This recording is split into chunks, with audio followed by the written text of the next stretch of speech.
Poor Things was a journey, literally and figuratively, and I'm still not sure I understand the deeper meaning behind it, but let's discuss. I think there are a lot of underlying themes in this movie.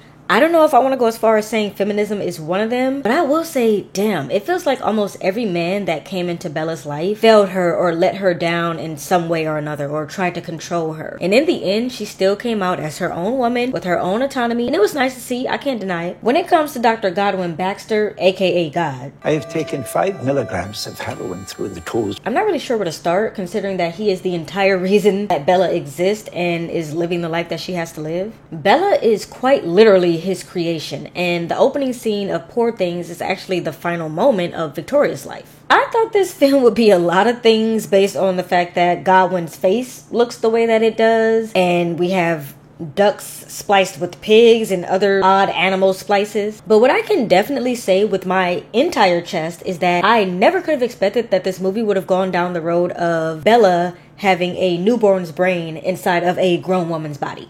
Did not put that on my Poor Things bingo card. If you haven't seen Poor Things and you're just checking out my commentary, thank you. I appreciate you having that trust in me. But essentially that is the storyline. Bella is this eccentric woman who doesn't really know anything from language to walking to how to eat properly. And it's all because this man, Dr. Godwin Baxter, performed this very sick experiment on her. I mentioned the opening scene of the film is this woman jumping off of a bridge into the water. She doesn't survive, but she's pregnant and the baby actually does survive, and Godwin happens to find her. And for some reason, instead of thinking logically and saying, I'll just raise this baby, his mind does a complete 180. I think I will remove this newborn baby's brain from its body, put it back into its mother's body, and raise that instead. Fate had brought me a dead body and a live infant. It was obvious. Take the infant's brain out and put it in the full-grown woman. Reanimate her and watch.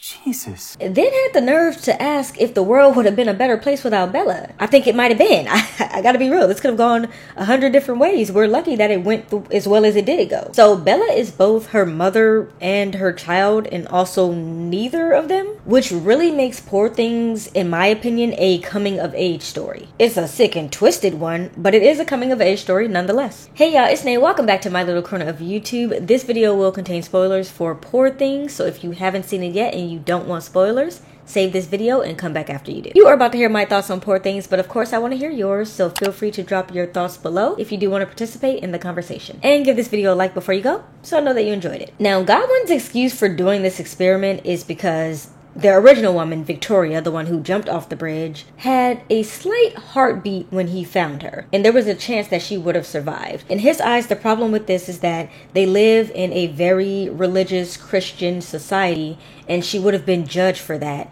because people would have seen it as, you know, a sign of basically being unfaithful, and she would have been put in prison, or they would have thought she was mentally ill and they would have put her in a mental institution. So he saved her from having to live out the rest of her days imprisoned, basically, which is ironic because he then imprisons Bella. I will admit, I really struggle with this premise. The moment that it was explained that Bella was essentially a newborn in a grown woman's body, I had some issues with some of the themes in the film, particularly that scene where Bella discovers masturbation. I don't even know if I can say masturbation on YouTube, but I have to say it. It's kind of an important part. Now, they later clarify this by saying her brain is going to develop way faster than normal, way faster than a normal human, but her motor skills are going to develop kind of at a slow pace. Gross motor skills will develop slowly, but you will progress fast. And we kind of see this play out when Bella moves to France, and she picks up on French really easily, like within days it seems like for us. But it takes her forever to learn to walk without this robotic kind of movement. And I'm not gonna put this in the main video, but this is what it's giving. Like, it's giving this. On a side note about that masturbation scene, why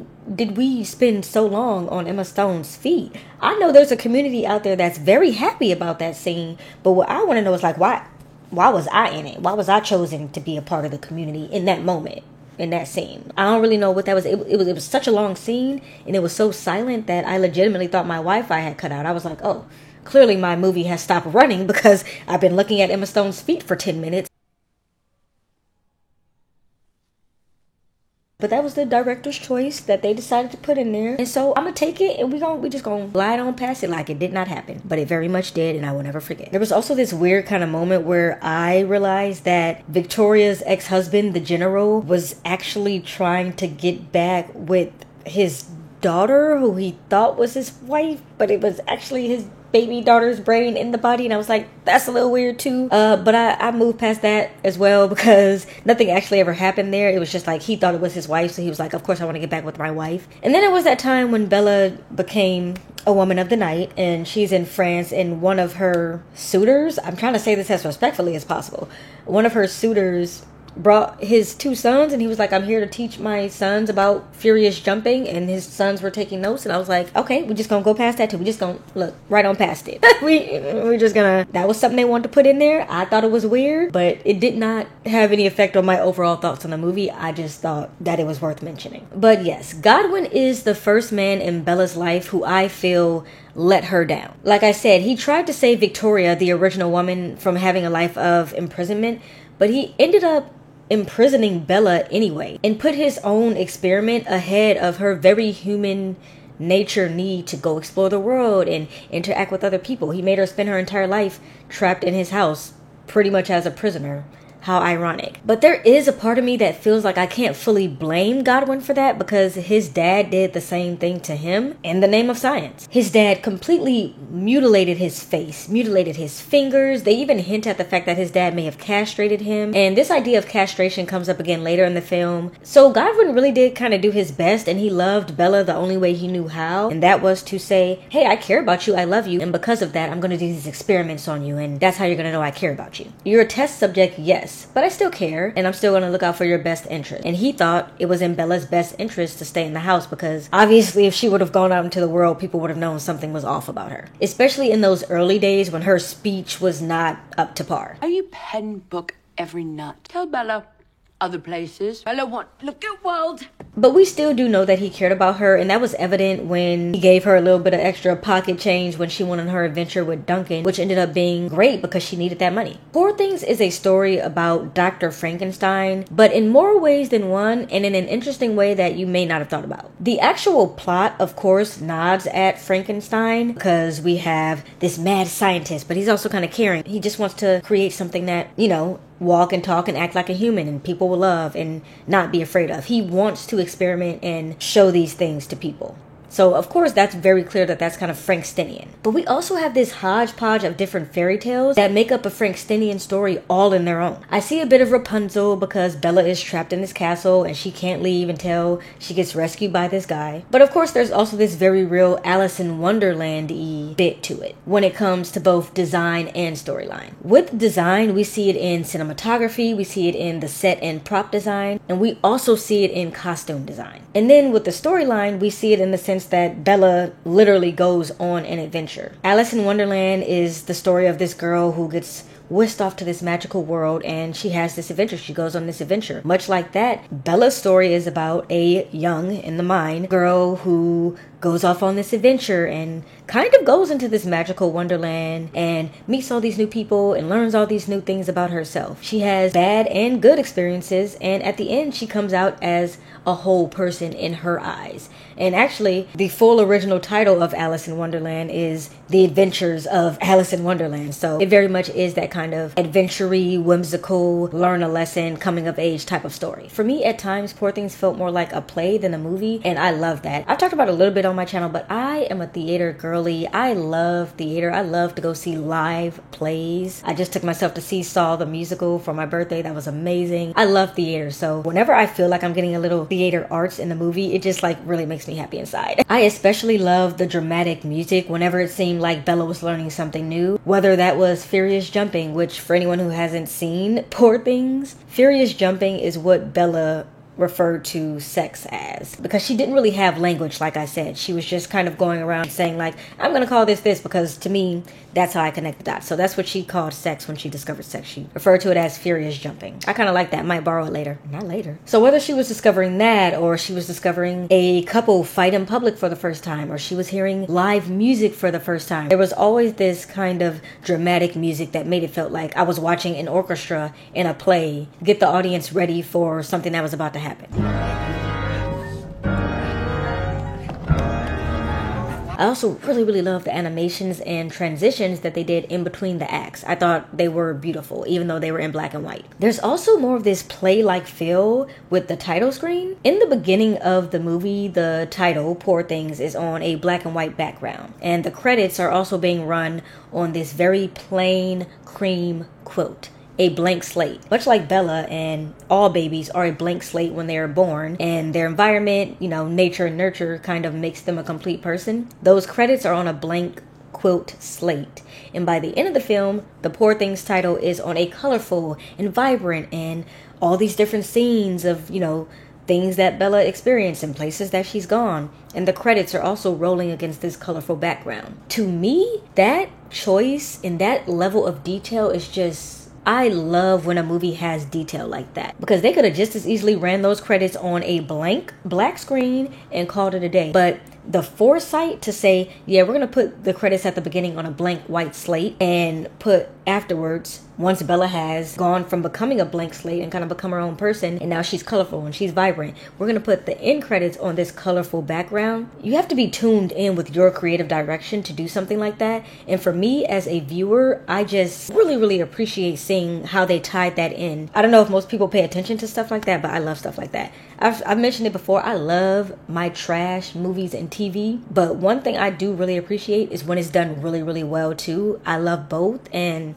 for me, it was that tiny level of detail too that I was like, they really thought about all the small things. It's really the little things in cinema. Now, this may be a little bit of a stretch, but I'm going to explain it. I also see a little bit of Willy Wonka-esque-ness throughout the film, and it could be because I just watched Wonka, the musical with Timothée Chalamet, and it's fresh on my brain. Wonka was so good, by the way. Y'all should go watch it. It's super cute. It might be a new comfort for me. I love the songs. I love all the characters. Loved Wonka, the musical. But Poor Things kind of felt a little Willy Wonka-ish to me, in the sense that the Willy Wonka universe feels like it's set in the past, but also there's a lot of these futuristic type themes that you're like, maybe it's a past of really technologically advanced people. That's how Poor Things felt to me, particularly when she arrives in Lisbon with Duncan, because although it's clearly set in old-timey days, we can see that from costume design and all of that, but we see this kind of rail system in the sky. It's clearly more advanced than just flat out 1800s, 1900s type of thing. Another cinematography choice that I loved was the fact that when good things were happening throughout Bella's life, the sky was a very bright, vibrant pink, blues, purples. When she was feeling, a little sadder or something, the sky was dark purples and pinks. Great cinematography choice in my opinion. And again,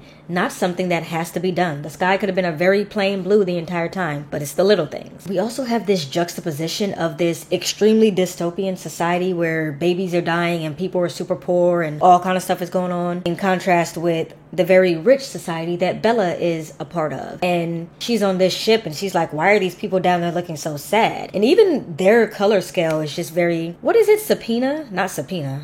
It might be Subpoena. The color that's kind of like brown scale. Like their life looks very brown and sad and dreadful, to be honest. A lot of dead babies. Oh. Must be hot. We must go help them.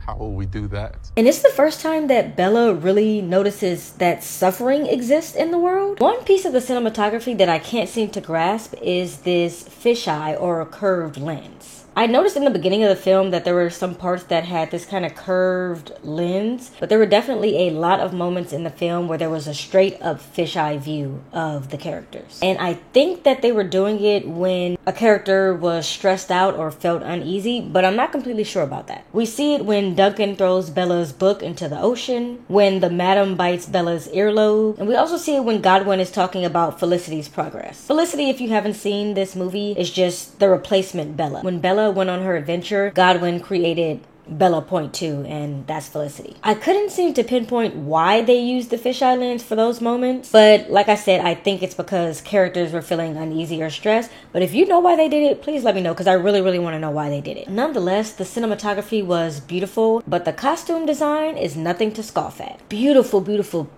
costume design. The blue dress that Emma Stone had on in that opening scene with the bridge, the detail on the arms with the ridges, just a gorgeous dress. I didn't know what to expect from this movie, but I knew as soon as I saw that dress that I was in for a treat, at least in the realm of costume design. It was a gorgeous dress. When she's eating oysters with Mr. Duncan Wedderburn for the first time, that dress is also gorgeous. And then later on, she gives it a little switch up and wears the top of the dress, but wears it with a yellow pair of shorts. Whoever was doing the costume design for this movie, they did that. It's beautiful attention to detail, just gorgeous costume design. Even the bellhop in this scene was stylish AF. They got my boy on the boat looking sharp, and I love this green dress. And much like the sky goes from vibrant, bright colors when Bella is happy and darker colors when she's sad or feeling, gloomy, her outfits do the same thing. They start off very bright and they get kind of darker as her world starts to change. The set and prop design is also really beautiful. The attention to detail on this ceiling at Godwin's house, immaculate attention to detail for that ceiling. And the design for this boat is also really, really good. I guess this next thing is less about design choices or props or sets or anything like that, and more about choreography. That scene where Bella is dancing for the first time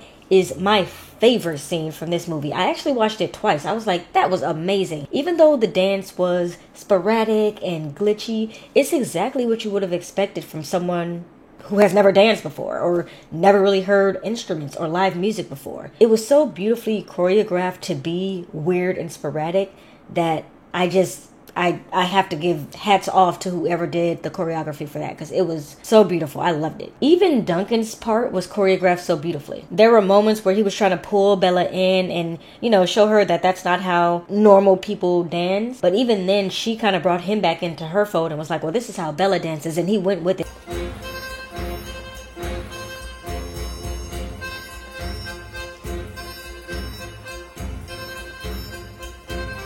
And that entire scene was just beautifully choreographed. Even though Duncan is one of the most problematic characters that I've seen in a while, and I just did a review on The Idol and Saltburn, Duncan was problematic. He essentially essays Bella the moment that he meets her, and while she does end up using that to explore and throwing him to the side, which he deserved, it still was uneasy to watch and just right away knew that his character was going to be bad. Duncan starts off using Bella, and she even mentions, I don't think you're good for me. I don't think you have my best interest at heart. And he didn't. He uses her for sex, and when he realizes that he can't control her and he can't keep tabs on her, he makes her leave Lisbon and puts her on a ship so that he can keep a close eye on her in kind of a smaller confined space versus this big city of Lisbon. Then when they end up in Paris and they need money and she goes and becomes a lady of the night, he slut shames her. Now, I know people have their own opinions about sex workers and all of that, but no one ever wants to talk about the flip side of that, and that's that if the majority men were not paying for it, then sex workers would not have sex work to do. But nobody ever wants to talk about that because we live in a man's world. I am not going to judge someone for how they make their money so long as they're not hurting anybody. As a side, when Bella does discover prostitution and she is recounting her first experience with Duncan, she says it in the most hilarious way possible. And he was terrible and made ungodly noises, and a mere 3 thrusts Duncan Wedderburn was all he could manage. Also, this guy looks like the strong hand guy from Scary Movie. I don't know if anybody else noticed that, but I did right away. But yeah, by the time the movie is over, Duncan is damn near Usher and You Got It Bad. He all in the streets professing his love, and that's what he gets. That's karma. And listen, Mark Ruffalo is fine as hell, and I know that man is pushing 60, but I'm going to get in real close to the camera when I say this. I do not care. That man is fine as hell. So I need him not to play any more problematic characters because it hurt my heart to have to hate him. When their relationship comes to an end, Bella says, look, this conversation feels like it's going nowhere. It's very cyclical. We're going in circles. Let's just move on. There's clearly something broken in you. You broke that something in me! I feel this conversation has become circular. And that circularity theme comes up often in Poor Things. Godwin says that he saved Victoria because he didn't want her to end up imprisoned. But then he ends up imprisoning Bella in a way. That's cyclical. Bella, as Victoria, starts off with this ex-husband character, and then by the end of the movie, she's back with him again. Another cyclical theme in this film. When it comes to the ex-husband, who of course is the next man that failed Bella, he seems like a really loving man who just wants his wife back. When he's crashing the wedding morning, he's like, oh my God, I've been looking for you. I've missed you. But then we get back to the house and we find out that this man is pure evil. Not only is he evil, Victoria was a pretty evil woman as well, and she probably hated him. And Bella comes to the conclusion that that's why she jumped off the bridge, because this man is insufferable. Not only is he abusive to his wife, but together they were both abusive to their staff. They put them in situations to embarrass them and just did all these sorts of things to belittle them.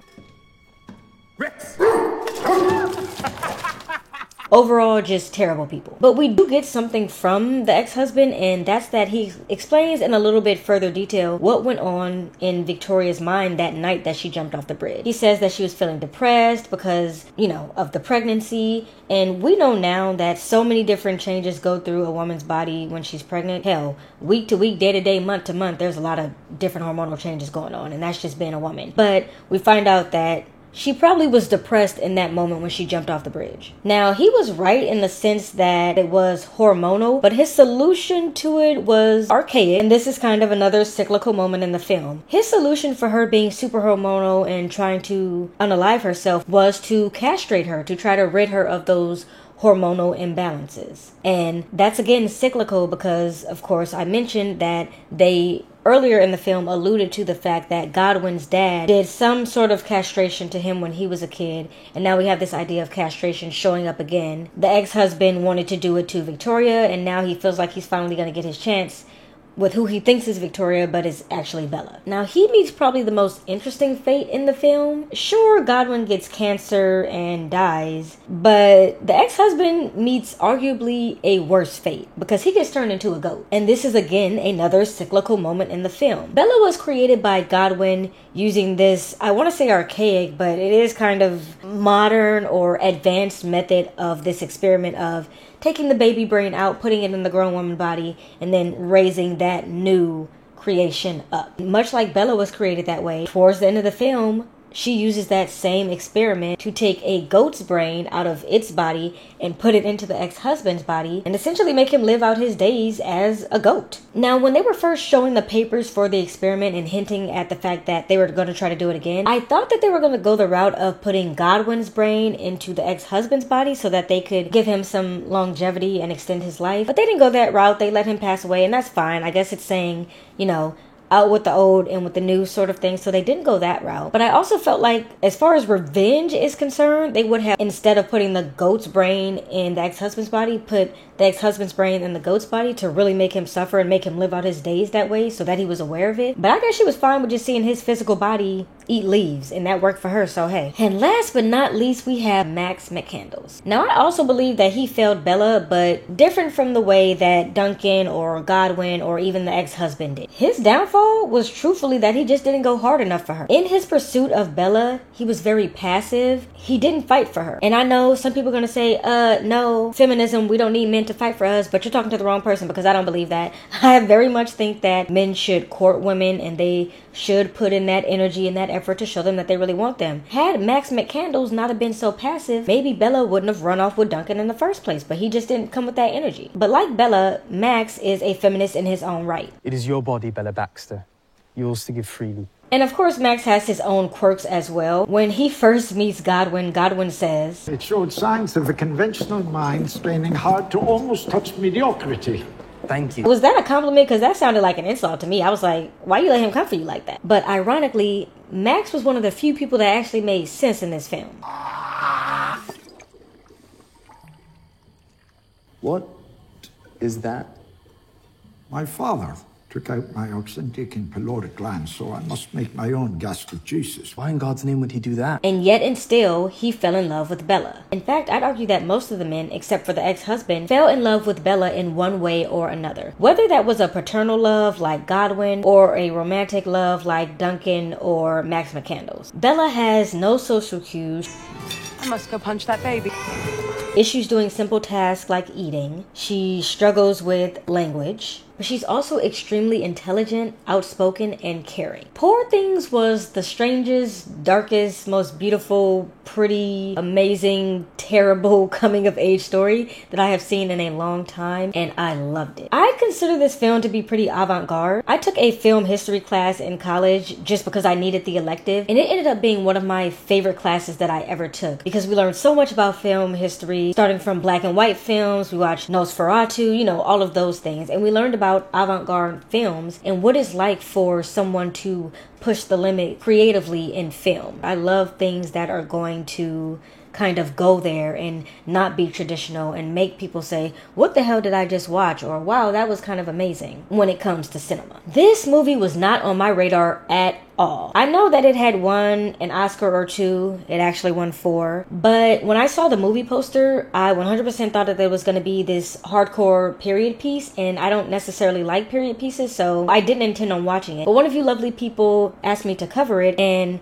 9 times out of 10, if someone puts in a request for me to cover something, I will do it. Just don't put in any requests for anything too crazy, like movies that are banned in the US. Yes, I know of them. We'll never cover them, not going there. But 9 times out of 10, if someone says, hey, could you do some commentary on this? I will probably do it. Maybe not right away, but I will get to it. So shout out to the person who requested Poor Things because I love this movie. And yeah, I hope to see more avant-garde, pushing the limits creatively from films in the future. I hope that people are prepared to go there now. We had Saltburn go the extra mile in a lot of ways. Poor Things definitely went there in a lot of ways, and it's just making the avant-garde lover in me so happy. But yeah, I'm going to go get this edited, scheduled, and posted so that you can hopefully enjoy it, and I will see you in the next one. Bye! Do you guys want to know something? And this is just for my subscribers who like to know stuff outside of what I'm talking about on the main video. I have recorded this video 3 different times. First one, the audio was fucked up. If you notice, I moved my mic over here.